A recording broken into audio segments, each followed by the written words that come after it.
What's going on, everybody? Thanks for joining us here on ESPN Esports on Twitch. This is Search and Destroy, our Call of Duty League weekly show. Arda, Emily, and Katie with you. And I did say we are on Twitch, but guess what? Big announcement to start the show. We are also finally in podcast form. That's right.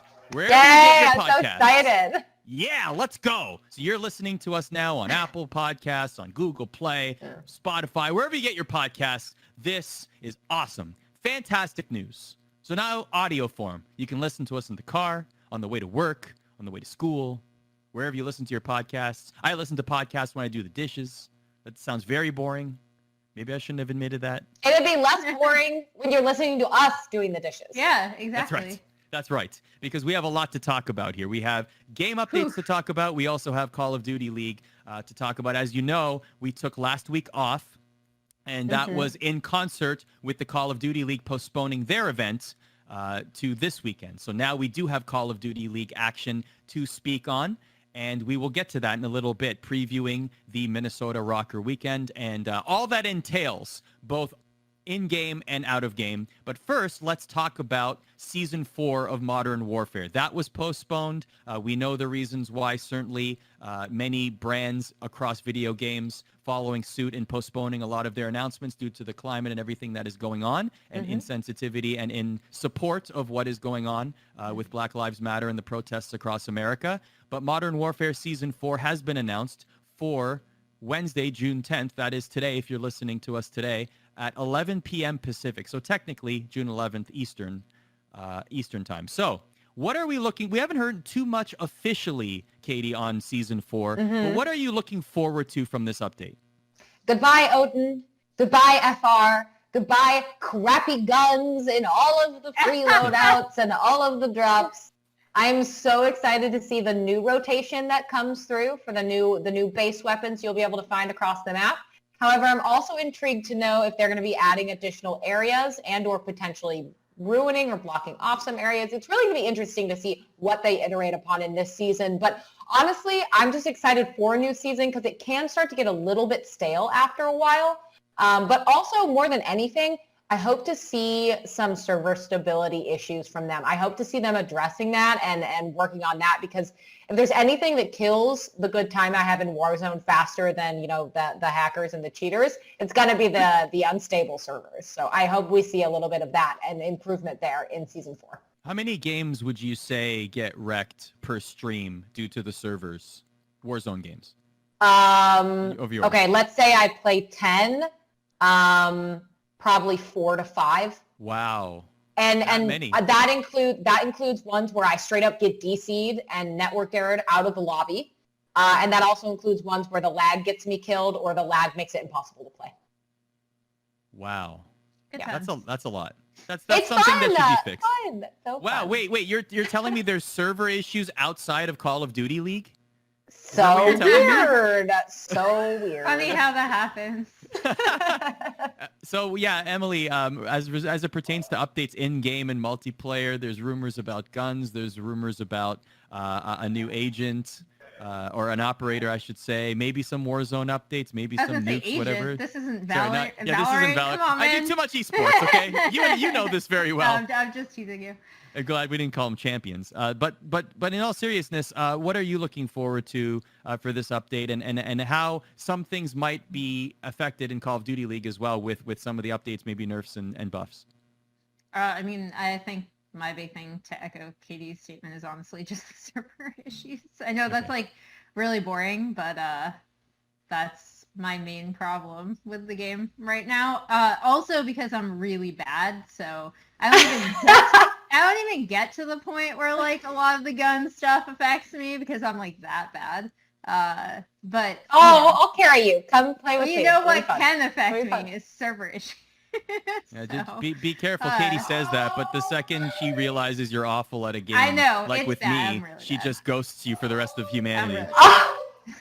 Wow. I sense some unresolved tension here.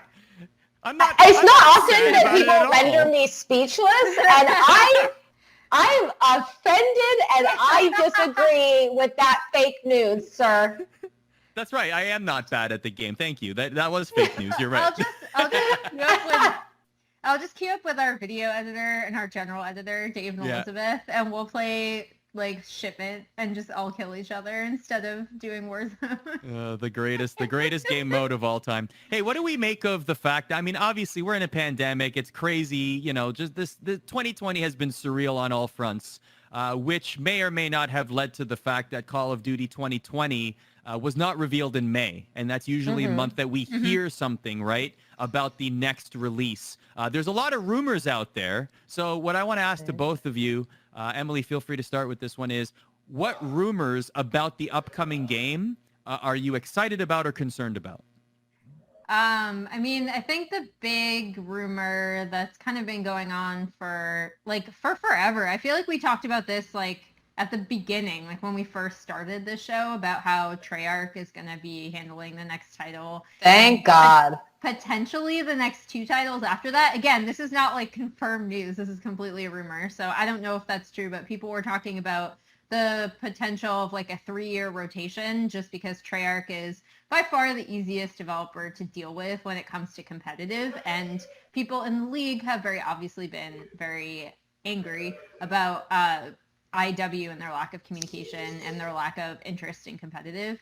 I think that for me is the biggest thing that I'm looking at is Treyarch coming in, redoing it. I know, like, I think you wrote about this, Arda, right? How they might be considering doing like a reboot of the Blackout Battle Royale, which I think is kind of interesting, if only because for a lot of reasons that we've talked about already, Warzone was just infinitely more popular than Blackout. I think part of it is that people don't like to play competitive as much in Modern Warfare. I think part of it is that with everything coinciding with the pandemic and a lot of like especially traditional sports athletes that would be just playing it on their own, maybe between their own seasons, now are stuck at home and they are all like, oh, okay, this Warzone game came out, we'll play it, which I think also attributes to Warzone's booming popularity. And Blackout never had that popularity, right? So like you, I am curious to see if they reboot Blackout, what happens, if it's like, what happens to Warzone then? Will people swap over? It's looking like it's another Black Ops game, which is what, like is that confirmed or is that still also a rumor? I think it's all still rumors or quasi-confirmed rumors. All right, cool. But no, I agree with Emily. Like the most important thing to me is to go back to a developer that clearly cares and listens to the competitive side of the community, as opposed to a developer that we see right now who has a very clear disdain for that portion of the community and has not made an effort to hide it. And that, more than anything about the game or any of the features or any of the shiny baubles, I want to go back to someone I know cares and is willing to put in the time and the effort to at least the base minimum, just listen. So I'm excited to see what Treyarch is going to do. I find it interesting that the possibility, I find it surprising, but I don't. The fact that we would get a new BR title attached to this as a rumor right now. This is a rumor that Blackout would be returning as part of the CDL 2020 offering. This is one of those like CDL Intel find something in the data mining, etc. kind of rumors, which sometimes, to be fair, turn out to be true. So if this is the case, so I'm operating with this hypothesis under the assumption that we will get a Blackout BR in the CDL 2020 release. If that happens, I find that pretty interesting. Not because a BR title is included, but because now we're drawing attention in the Call of Duty franchise away from Warzone. And Warzone is very popular. But this is a yearly release. It is in a model that is not like Fortnite and Apex Legends. This is not a game that's being incremented upon. This is a new title in a different game that you're expected to either buy or download. Like, this is not going to be added to Warzone and changed to Blackout. This is a totally new offering.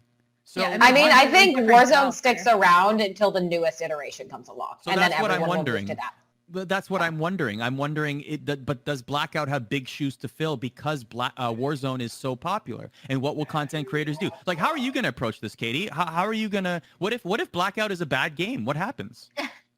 Well, I mean, we're in a bad game right now, so I guess I'll just live another year of this. But Warzone is good though. Warzone, That's such a Call of Duty response. Can I just say, like, we gotta live through this for a year. We gotta get through it until we don't. So have it's funny. It's a game about war, but you're going through a war in terms of content yourself. It's pretty funny. So Warzone itself, right? Like, I love the base premise. I do think that there's a lot that they have changed that has actually made it worse in terms of the price changes they've made, the guns that they've decided, the random arbitrary changes that they make. I don't necessarily love all of those. But what I think is going to happen from the next one is that you are going to see them take the brightest shining stars from what has succeeded in Warzone and implement them within Blackout, which is a BR title. You'll hear from a lot of folks who played it that they love, like especially Jetpack's BR. Blackout was so much fun.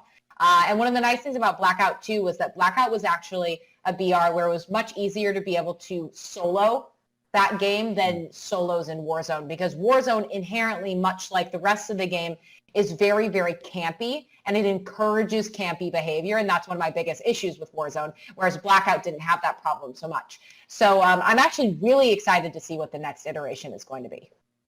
You know who doesn't have an issue with camping, Katie? The Paris Legion. Yeah. Look at her expression. That's what I was hoping. There it is. That's what I was waiting for. I do not deign to grace that with a response. Do you still think we're going to get an October, November timeframe? Given everything that's happening, do you still think we're going to get the same timeframe for a COD release? I would think probably. I imagine they're going to want to stick to it as closely as they can. But, I mean, anything can happen, right? There's extraordinary circumstances in the world right now. So I wouldn't be surprised if you saw maybe a delay. But I would imagine they really want to try and stick to that as much as possible.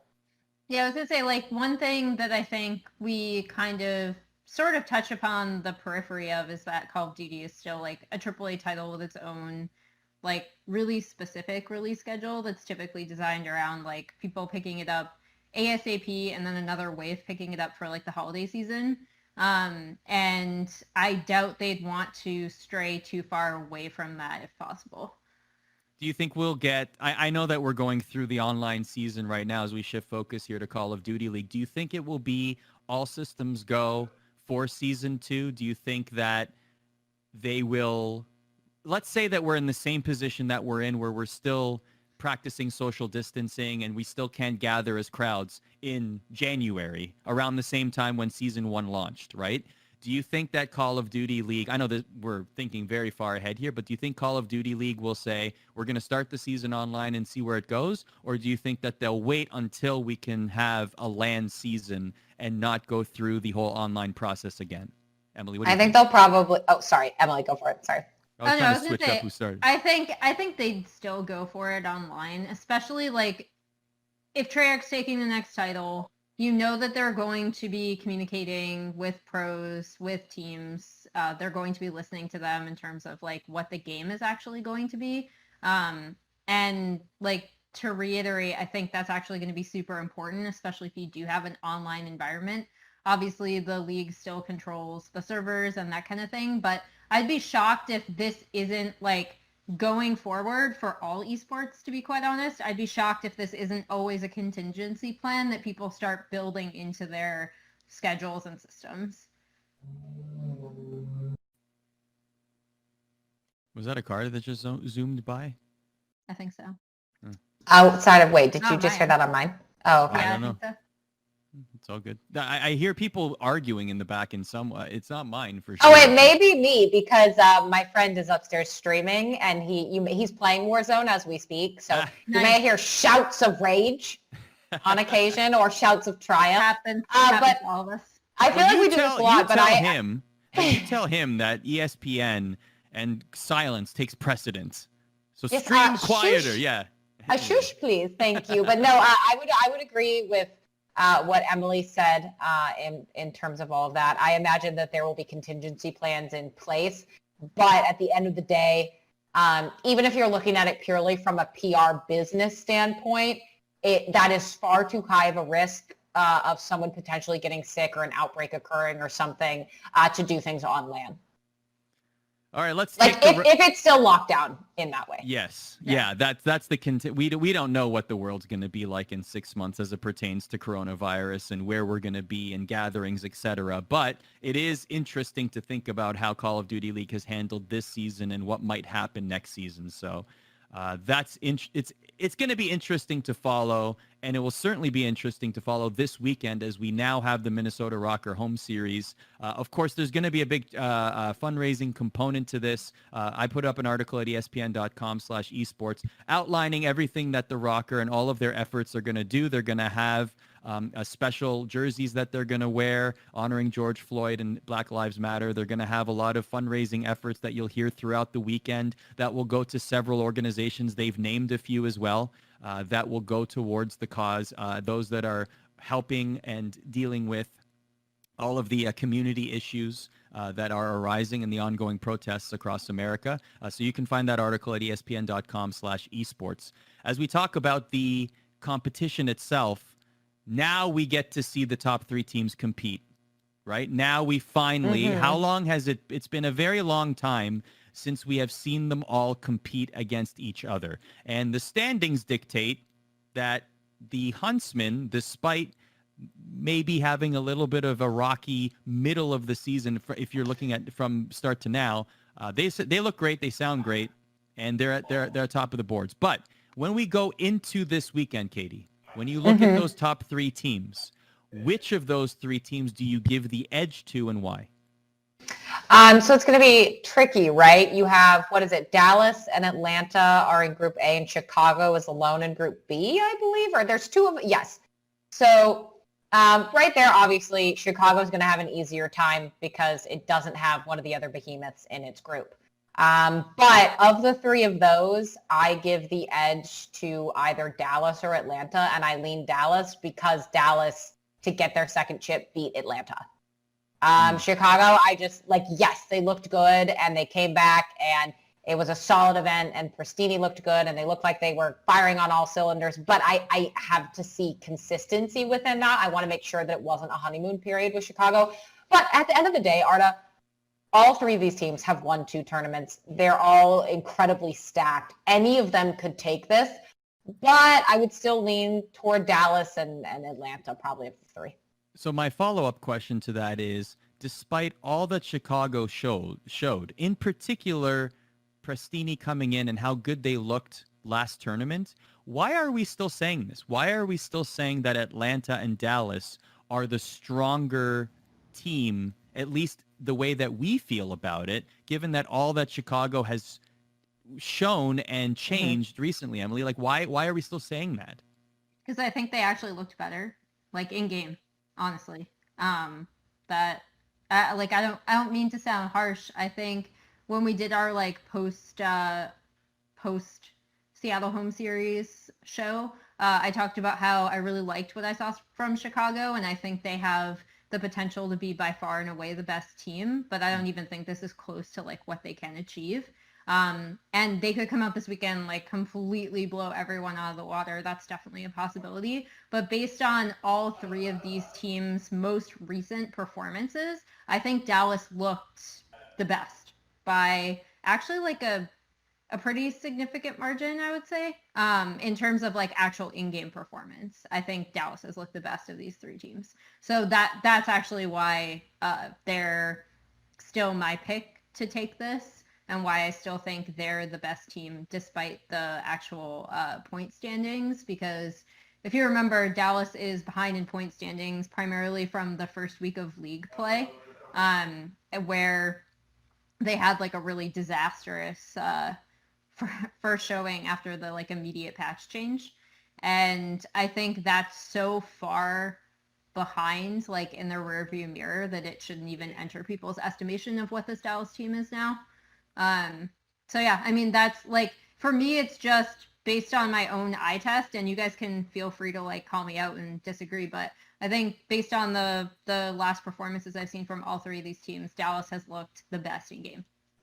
And Arda, really quick, I do want to ask you, are we going to touch on the spawn changes at all, or should I just mention that right now? Please mention it right now. Go for it. Okay, so, So the spawns were changed in a recent hidden update.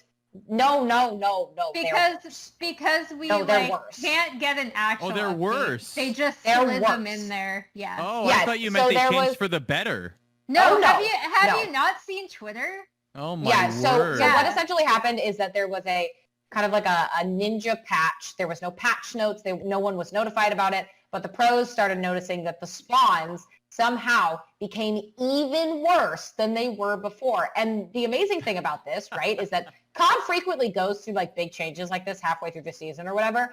But this one is particularly egregious because there's no patch notes for them to reference. And now, right before this event, every single team is trying to get some grasp or some understanding on these new spawns and how they work, which is already kind of a guessing game to begin with squad spawns. So that, I think, could potentially, Arda, play a huge role in some of the outcomes of these maps and potentially these series with what those spawns do to the game. Okay, I will fully admit that I was not fully caught up on that, and now upon hearing that, I am enraged. That is awful. First of all, no communication. Second of all, the spawns are worse after the fact that we had been complaining about spawns and hearing pros complain about spawns all season and showing clear examples through their maps and social media on how they're bad, and now they're worse, and now they have to understand exactly where they are and how worse they are going into a tournament weekend. Oh my gosh. Hey, who is it among us that says Infinity Ward doesn't care about esports? Somebody really smart says that all the time. That would be Emily. I feel like it's both of us, but I'm definitely the one that's been slamming them since week 1. Wow. Well, I mean, they've literally really said as much, though. They've essentially that's awful. That is awful. Yeah. I mean, they just don't care is the problem. Like it'd be one thing if this would also be really terrible, but like it'd be one thing if they actually had some semblance of communication or like direction or anything like that. But to slide stuff in like this, like as Katie said, it's an active disdain, not just like a not caring. Okay, let me ask this. The spawn update, is it beneficial for casual players? I don't think casual players would even understand what was going on. And I don't mean that in like I don't mean that in a mean way. I just mean like, I think I think that impacts them negatively. They just might not necessarily realize it in the way that pros do, because spawns are so much more crucial and hyper aware to a pro in a professional setting than they are a casual playing a pub match. But I mean, they're universally worse for everyone. Okay, what I was wondering was, I guess the thought process here is Infinity Ward believes that this will be a better experience for casual players, and that's why they did it. What other explanation is there for these spawns to be worse? We don't have one. They just want to mess with the pros. They just want to mess with the pros. I get a headache when I do. So there's someone. Okay, so the explanation is there's somebody whose job it is at Infinity Ward to look at all the complaints that pros are making and then report them back to the developers just to make the game even worse. That's what I'm getting out of this. That's one person's job. I like this conspiracy. Yes, I know. Yes, this is a conspiracy. This is the conspiracy theory now. Yes, this is what. Okay, I believe this. Okay, that's good job, Arda. Katie, this is unbelievable. That is unbelievable. Yeah. Wow. Yeah. So we'll see how, and we'll see just how severely it impacts teams. So which team? Okay, so every team is impacted by this because this is in the game. Which team do you think will adapt to it the best? Is this an opportunity for a top team to? I would say Atlanta, maybe. I lean toward Atlanta just because of their speed. Okay. And I just like they're so run and gun anyway that I imagine still it's going to be like some of the top teams. Like I feel like Atlanta, because of how fast they are and their play style, will be able to adapt to it well. Because again, you saw how good they did at the start of the year with the spawn system anyway. And then I also lean towards someone like Dallas because of how cohesive their teamwork is, that they will probably be able to adjust better. Chicago is someone that I'm wondering about just because, again, we haven't seen more out of this team. And so I want to see what that synergy is like when they deal with a hiccup like this. But at the same time, you can also speculate on teams like, how is Optic going to do? How are Gorillas going to do? Optic isn't playing at this event, but Gorillas will be. Good God, like what will happen to my poor team, Seattle? I don't know. But across the board, Arda, at the end of the day, across the board, this is detrimental to every single team. Mm-hmm. Yes. Okay, speaking of Seattle, there are a couple of notes there that we got to touch up on. Karma retiring, Enable not starting for the rest of the season. Hurts. Let's save Karma. That's going to be a longer conversation. I have lots of questions there. But Katie, what the hell is going on with your team? Why is this team like, I'm not even asking this as a haha, I'm an Ultra fan, you suck. I'm not. I promise you I'm not. I really want to know what is happening here. Why is the best COD player of all time retiring mid-season? Why is one of the best players on the team not getting a starting position and getting subbed out after one or two maps? Like, what is happening here? Poor Katie. You know I love you, but I have to ask. Of course. I mean, well, I'm right there with you because when you look at this, right, I think obviously this wasn't a team that necessarily was meant to be together in the first place. You can reference Karma's tweet from a little while back where he says it feels like we were all just like thrown together, like none of us were meant to be with each other. On top of that, I think there are very clearly some upper management issues going on. And there's a lot of stuff behind the scenes that I can't really speak to, unfortunately, but I can say that like it's kind of a trifecta of bullshit that this team is going through right now. And of course, you also have the players themselves, and you have, I mean, how they've handled everything with Enable has been very poor, in my opinion. You had Octane who admitted that how they handled his initial benching wasn't great, but he owned up to that and they moved on and the entire team seemed to be fine. But then he also said after Enable's second benching that he had been the only one who had wanted to play with him. And so then there's all these other issues there. And I mean, it seems like a team that on like the cellular molecular level of this team has just fallen apart. Like every foundation, every pillar has crumbled, and I'm just waiting to see like how do you rebuild this, because clearly for whatever reason you're not making trades, you're not trying to work with other teams to bring in different folks or perhaps swap people out. That's a question in and of itself. Like, why haven't you been doing that? So it seems like there's very profound issues going on, and it just makes me very sad. I mean, they're my team, right? They're my team, and I love them. I love Seattle Surge. I love all of those guys. I want nothing but the best for them. But, I mean, they need to step their shit up realistically, and you know, you need to fix your shit in a very non-dainty way of saying it. It seems like, I'm just going to piggyback on what I saw from this management group in Overwatch League, because I actually think it's relevant. They picked up, so it's the same kind of management connection to the Vancouver Titans, and they picked up the roster of Runaway, which was already a team that got along really well together. They played together for a while. They had a very set like chemistry, and from what it seemed like, they just kind of like, you know, like let them do whatever, right? So it's like, we have this team, they're good, go forth and win. And like they did, because they already had that built-in team chemistry. They're already used to playing with each other. They came in during a meta where the players that they had, the team was going to be really good. It seems like to me, and again, this is like just based on what I saw from their season one, like their first season Overwatch League team.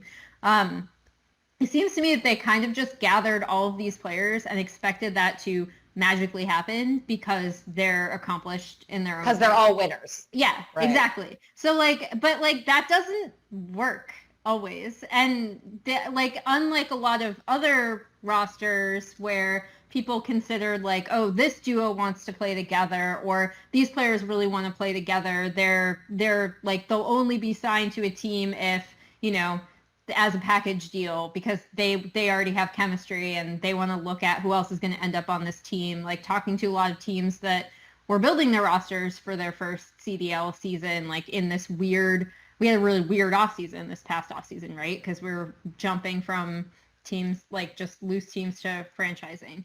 And it really seems like they just gathered all these players and were like, you're all good. You've all won stuff. go and win. And like, that doesn't work. If you don't take the time to consider, like, how are these people going to get along? Have they teamed together? Have they played together ever? What's their actual, like, look at what their actual play style has been through multiple iterations of COD, because it's not like these players are unknowns, right? Like, that's the whole point of picking them up. So I do see a similar trend where it's like a very hands-off style, and they expect the players to kind of just go forward and win. And when they didn't, and when the players were kind of left to their own devices as to figure out what's wrong with the team, why aren't we performing well, why aren't we communicating well, what's going on, like, it really seems like everyone was on different pages. And it's unfortunate. Like, it sucks. I'm not blaming anyone. It just, the whole situation sucks. And why do teams not want to scrim Seattle? I saw Nubsy tweet death taxes and scrimming LAG, right? But, like, in all seriousness, is it because, like, I know that every year there's this, like, so I've been talking with players and they've been telling me that there's this stigma that they don't want to scrim the bottom tier teams because they're not as good and whatever. But there's got to be more to that than this. I mean, like, I've heard of, like, you know, them missing times and things like that and whatever there may be. But, like, there's got to be more to the story than this. The fact that they're, like, basically blacklisted from scrims. Hi, bye. Or something. That's why I've heard that from multiple people. Arda, so you're correct. You're correct. So essentially, there's more to the issue going on than just the fact that they are a bottom team. Because that is valid, because you're not going to learn anything new necessarily against a bottom tier team. You can experiment and try and play your worst maps and expand your map pool against some of the worst teams. But it's more than that, right? There were issues with folks being late consistently to scrims, which other teams do not enjoy. And there were also issues with the team leaving scrims however many maps in because they were just getting smoked and they raged and they quit. And so why, if you are another team in this league, why would you waste your time when you're not going to learn anything new? They're probably going to be late and they might just dip out mid scrim. So now you're just wasting your time. So there's been a few issues that have been going on. Fair enough. Some of that if you're late for things consistently, people are just going to lose faith in you. That's a human thing. So that I can understand. If you're consistently late, and listen, some people might be like, well, that's an esports thing. Everyone's late. Yeah, fine. It's a gamer thing. I get it. But still, it's a pro league. How much do these franchises cost? Like, maybe being on time might be one thing we could shore up. Anyway, lots to unpack there, I'm sure. But I guess, what about last thing before we go on this? Just the fact that Enable won't be starting for the rest of the season. What happens now? Like, what happens there? Why would he even care? Why doesn't he retire until the next season? It seems like something you can do. Like, I'm not sold that Karma's gonna be retired forever. Like, all of a sudden, whatever the new title is comes out and he likes it and he's good enough to be on a pro team, which I'm sure he will be. Who's to say he's not going to join a pro team at that point? Like, why doesn't Enable just retire and do the same thing? Well, I think one of the big issues there, if we want to kind of start delving into the Karma discussion, is that Karma was kind of just getting tired of playing Call of Duty in and of itself. Like, this game's atrocious, and this might have been like the final nail in the coffin, but he was losing his motivation to actually like play COD. I mean, he even said it in his tweets, right? Yeah. He would get like, he would play the game for a month and then he just didn't want to play anymore.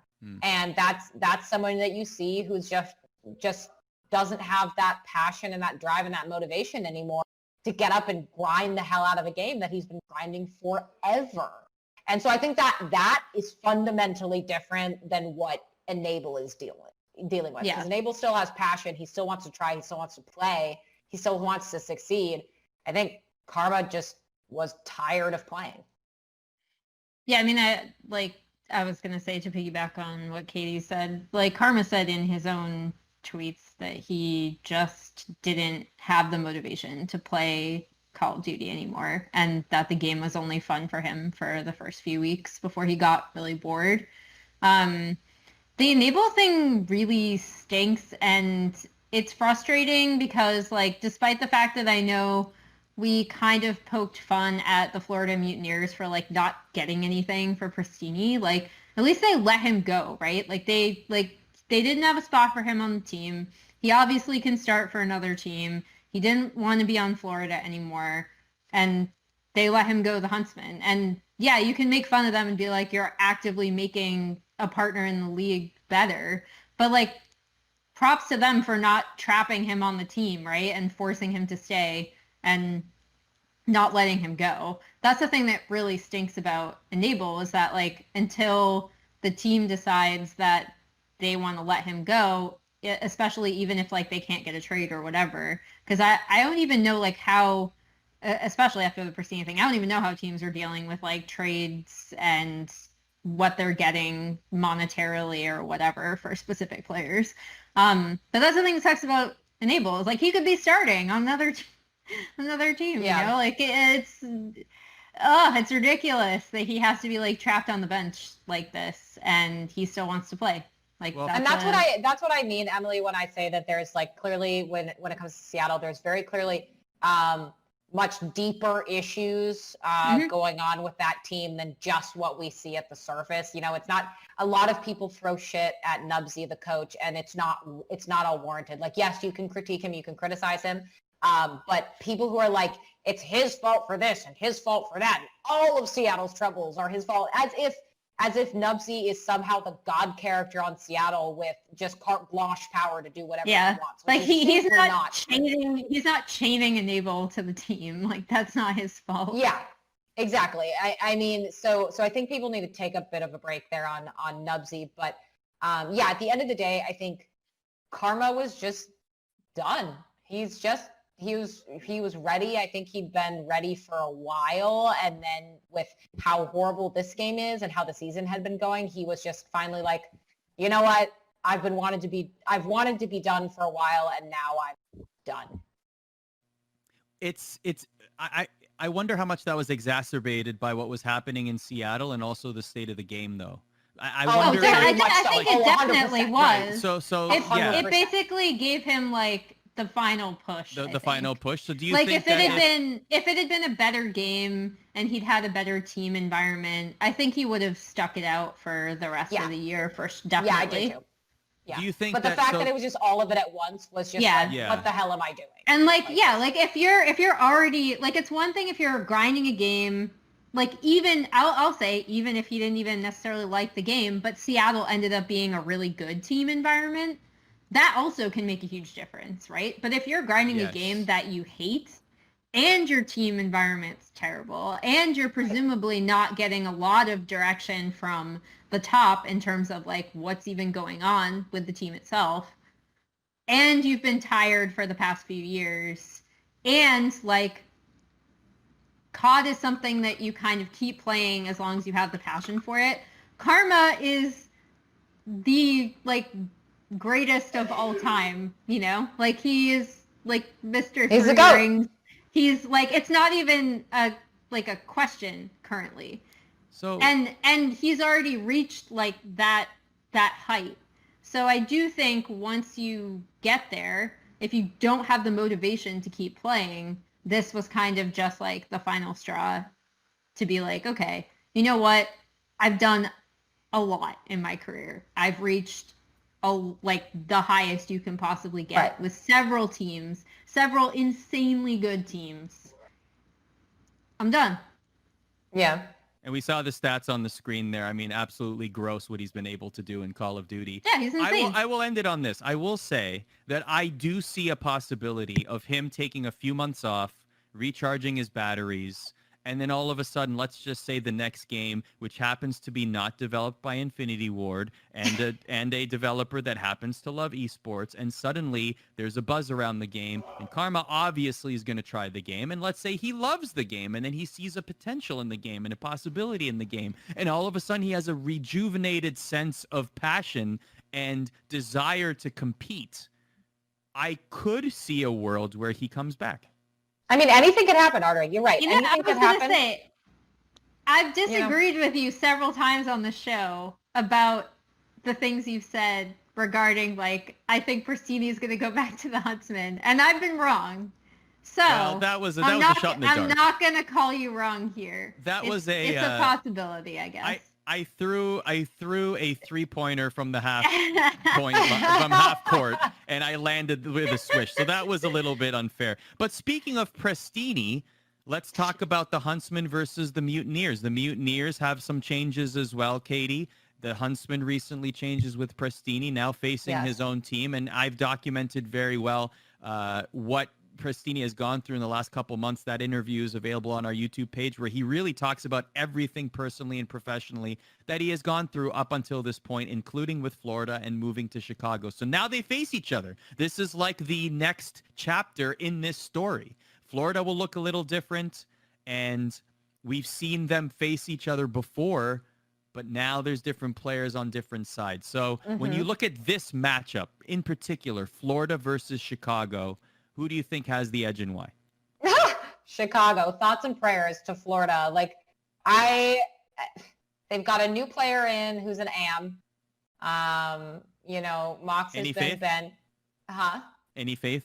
Any faith? I can't comment really. I haven't seen their scrims. I've heard a little bit about him, but not a ton. Of course, Mox being benched. So realistically, with how Chicago's doing, the fire that they came out of just winning an event, Prestini's back with his brother and clearly happier for it, then I imagine that it's very much so going to be in Chicago's favor to roll over Florida in that matchup. Is there any motivation there, though? Like the fact that maybe there's some bad blood between Prestini and Florida? Maybe Florida will be more mud? For Preston, you think, not for the other players? Well, because why would they necessarily care? Like, Preston was the one, at least in the short term, who got the short end of the stick, right? Okay. Like, he goes to a grand final and they lose with his team, and then he gets benched, and then his replacement comes in, and then his team wins. Yeah. Right? Like, so if I'm him, I want to flex all over them. Whereas Florida, they're just like, I don't necessarily think that drive is going to be there for them in the way it may be. This is also where Chicago can just make a really big statement generally. Like, not even against Florida, but like they're in, like the other bracket has Dallas and Atlanta in it. And depending on how you feel about Minnesota in there, right? No offense, Seattle. But like Chicago is on by far like the quote unquote easier side of the bracket, right? And this is a chance for them to make a massive statement that they're definitely the best team coming out of Group B and potentially the best team at this event. Speaking of teams that we've talked a lot about, but suddenly have taken at least a small dip in their standings, the Minnesota Rokkr. They're the hosts of this series, but man, I mean, this is a big. I feel like they are past the inflection point right now in terms of how we speak of this team. If you look at it like a parabola, why am I using big words like this? But if you look at the parabola, we're past the top. Okay? We're past the inflection point of the parabola, people. Right. Look it up, all right? But like, it's on the downward slide now. Back to junior high math, I love it. We are scaling down the mountain here, okay, of the Minnesota Rokkr and our opinions of them. How important is, or let me ask it like this, where do they need to place in this tournament for us to start giving them props and hope for tournament victories again? Oh, well, semifinals, right? They have to get back to the semifinals, and this is something, it just went live a couple of hours ago on the Call of Duty League website. I'm not sure if they're going to tweet it out, but I did a interview with the head coach, Brian Saint, GodRx, and Silly, talking about what was going on with them, Arda. And their big takeaway, something interesting from their coach, Brian Saint, to note, was that he pointed out, he's like, look, yes, we had 2 lackluster events, but within those events, we lost to good teams. And if you look at the time frame of those events, it's roughly 2.5 weeks of playing poorly in the grand scheme of things. It's not like it's months of consistent issues. It's weeks of issues. So I thought that was something I hadn't considered. So that was one note that he made. But on top of that as well, Silly and GodRx acknowledged that all of the teams are affected either positively or negatively by a transition from LAN to online.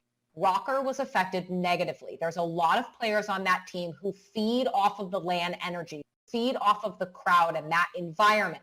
So it was difficult for them to not only not physically be with their team, because GodRx was home, Silly was home, Asim was home, and to not be there and to not be on LAN affected them very much so negatively. And Silly at one point described it as a losing full scrim period, where they were just not communicating well. It was just nothing was flowing. They were not making progress. So after they lost that second time in a row, a lot of them sat down and had a big heart-to-heart talk about what was going on and why they weren't improving and why they were regressing. And as they explained it to me, it seemed to have gone very well, and they seem to be much improved in their communication, in how effective their scrimmages are being and what they're able to get done. GodRx and Silly are both back in Minnesota now. Asim is the only member of the team who is not in Minnesota. So Brian told me that it's been very beneficial for them to have everyone in the same space together and spending time with each other and re-synergizing as a team that had very good chemistry from the get-go. So he said they've seen improvements. We will see if that carries through to the event. But yeah, it was a lot of kind of issues that all happened for them at once, particularly LAN to online and kind of that rough 3-week period. And he did acknowledge, Arda, Brian acknowledged that they got a little bit lazy in their scrims leading up to those events, right?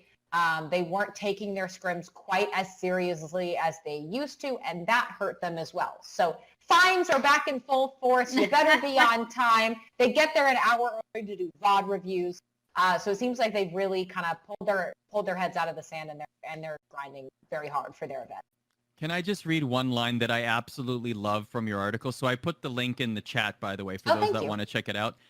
This is something from who is this quote from?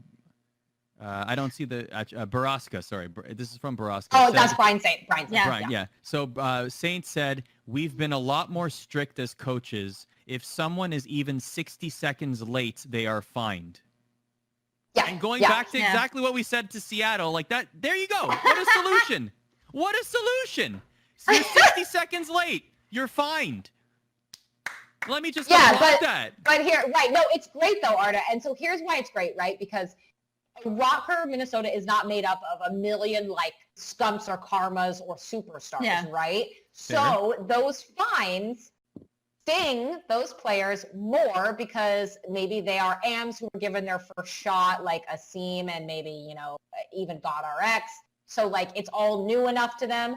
But look at a Karma. Like, is he gonna really care about the fine you give him for being late? Like, he's like, he doesn't have that hunger anymore, right? He doesn't have that passion anymore. He's also Mr. 3-Ring, so like, what's he gonna care about your fine? Like, I think there's a mentality difference there of why it is going to be very effective to Minnesota and why it might not be so effective in Seattle. But at that point, like, yes, crack down. Throw out your fines, like show up on time, people. It's really not that hard to show up on time to something, especially when you don't even have to leave your room. Yeah, they're professionals. Yeah. Come on. I mean, I really enjoyed reading this because I feel like people just across esports in general, like talking again earlier this week, I've been running the League of Legends Championship Series, like interview gauntlet before they start. And this is something that a ton of teams have struggled with. If they're not already in a gaming house, how do you deal with the fact that you can just look away during VOD review, or you can be doing something else on your screen and like the coach might not be able to see it. And even like, I believe it was one of the Mutineers players actually that talked about this, but Silly and GodRx both talked about this when the last time I spoke with them.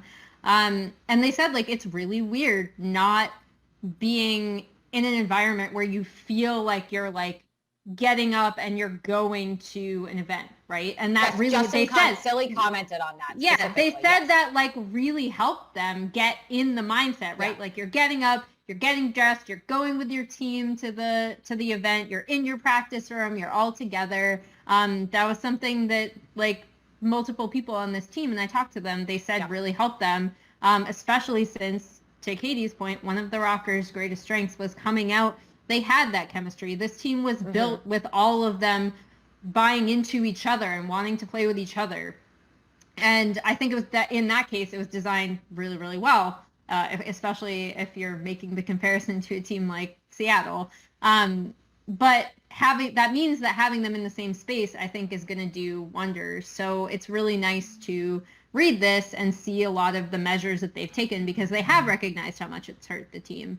Yeah. Now, how well they'll do this weekend, it's going to be tough because they're on the tougher side of the bracket.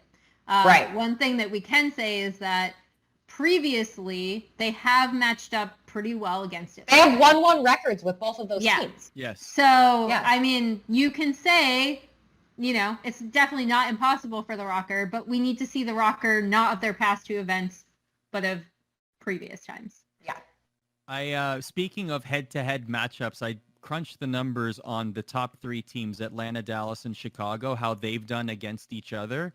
I found it very interesting.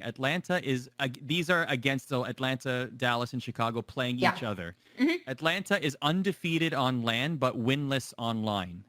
Ooh. The same with Chicago. Exact same thing. Undefeated on LAN, winless online. Whereas Dallas... Oh no, the Dallas online meme comes true again. Right? I don't have the router here, but they are undefeated online and winless online. Right? So the Dallas is the only team against the other 2 powerhouse teams that are undefeated online but winless on LAN, and they have the longest record or the most games played. They're 2-5. So those 2 victories came online, but they lost 5 games on LAN against Chicago and Atlanta combined. So it's gonna be interesting. It's gonna be very interesting. I feel like a part of that too, though, is just how the timeline played out for Dallas. Like they were ass at the beginning and they continued to get better and better and better and pick up momentum and pick up steam right about the exact same time that we went online. And that's just like kind of a poor timing in terms of not being able to see them match up against each other on LAN because obviously COVID hit, so they can't. Mm-hmm. Yeah, and the last event they were at was when, the Rokkr faced them in the finals. Because they, that was their winning LAN event. And I think we still would have seen Dallas like as much as the numbers point to them being like the online team, et cetera, et cetera. And I honestly do appreciate how they've leaned into that. You do have to remember that at that LAN event, Minnesota took out Atlanta in the semifinals, right? So that's also something that we didn't get to see Dallas face Atlanta again, and they had actually lost to Atlanta in the Group B winners finals. So that's really interesting, though. Those are some. I think on the one hand, they do reflect some truths about these teams, but on the other hand, since we have so few LAN events now and they were so far away at this point, I don't know. Spoilers, I guess, my pick to still win this is Dallas. Well, why don't we get into that then? We were going to do ones to watch, but why don't we just talk predictions? So why Dallas? Like I said before, I just think that based on, if I look at all 3 of these teams' previous showings, barring any sort of massive improvement from either Atlanta or Chicago, and I do think it's close between all 3 teams. I think Dallas have looked the best. I think they've looked really cohesive together. I love the way that this lineup is using the mix of rookies and veterans. I think their initial team building decisions have come to fruition in the best way with this team. And I just really like how they're playing. So my pick is Dallas. I won't be shocked if Atlanta or Chicago take it. But yeah, you have do you have a pick other than the top 3, Katie? I mean, I don't. Do you? Wait. Can you remind me who all is in Group B? It's Chicago and who else? Chicago, Florida, Toronto, and Gorillas. Okay, so the only one that I might throw out there as a dark horse would be Toronto. So it's interesting to note that are you picking a second team? I mean, you're welcome, Katie. No, you're welcome with open arms. My first, so I think Dallas is going to take it. I agree with Emily. Again, wouldn't be surprised if we saw Atlanta or Chicago, but I lean toward Dallas. But I do find it interesting that you've seen scrims now that Classic has not been a part of and Kleenex has. So I don't know if that means that you will see a new lineup from Atlanta at this, or excuse me, from Toronto at this event. But Toronto, you can see Method, Zinni right there, like looking very good. So we'll see if they can keep up against the best teams. But if I had to pick a dark horse, it would be Toronto. But I lean toward Dallas. I think that's fair, especially with Florida and Gorillas there. I know that Florida made some changes, but I do think that it's catered for, especially because we don't have necessarily any faith that the Gorillas made enough improvements or have shown enough to be a team that you would consider getting out of this group. Yeah, they haven't had that moment. Right. If they had that moment, then I would say something different. But you have yet to see that. Obviously, there's been improvements in players like Blast coming in and performing better than prior players, but the unit as a whole has not seen. So we have a couple minutes left. I'm going to give you my pick to transition into my ones to watch, and then we'll get your thoughts before we go here. But I'm picking Atlanta. I just think that they've shown all season long why they are the la creme de la creme in the league, and I feel like they have something to prove, at least online. Like I said, they're winless online against the top two teams, and I think that they definitely think about that. They're a well-oiled machine. They get along very well. They have the star power, and they have Simp, who is my one to watch, and I know that's a cop-out. I know that's a very easy pick. But look, the guy's breaking records. Like, he now I'm at the point. He sets records.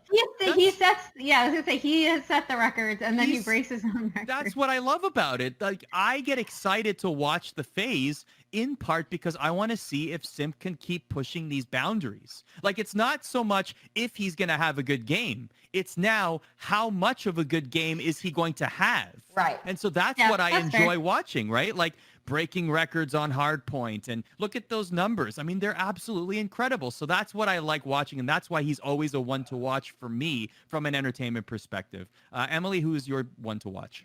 So for people who haven't caught on yet, my pattern is to try to pick someone who is part of the home series to see if, if this team can take it all. This is the player that I want to show up really, really hard. This is the player that I want to watch. So for this weekend, it's GodRx of the Minnesota Rokkr. I think he, especially during the LAN events, really established himself as one of the players to watch in the entire league, to be quite honest. And I think that he, from his own social media posts, and talking to him, he seems pretty disappointed in his performances recently. I think he has a lot to prove. I think he wants, I think this team going into this home series is very hungry to prove themselves, to regain that kind of confidence that they had from a lot of people, that they were just knocking on the door of those top three teams, right? And now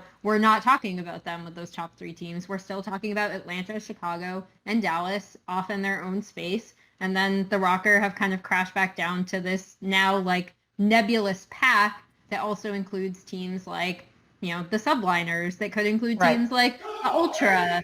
So I think for Minnesota to do well, I want to see them perform really well. I want to see the GodRx that we saw from their LAN environments. I go read Katie's piece if you want to know more about what the Rokkr have done. So I think it's really interesting to read. And yeah, I hope they show up, because I think so do I.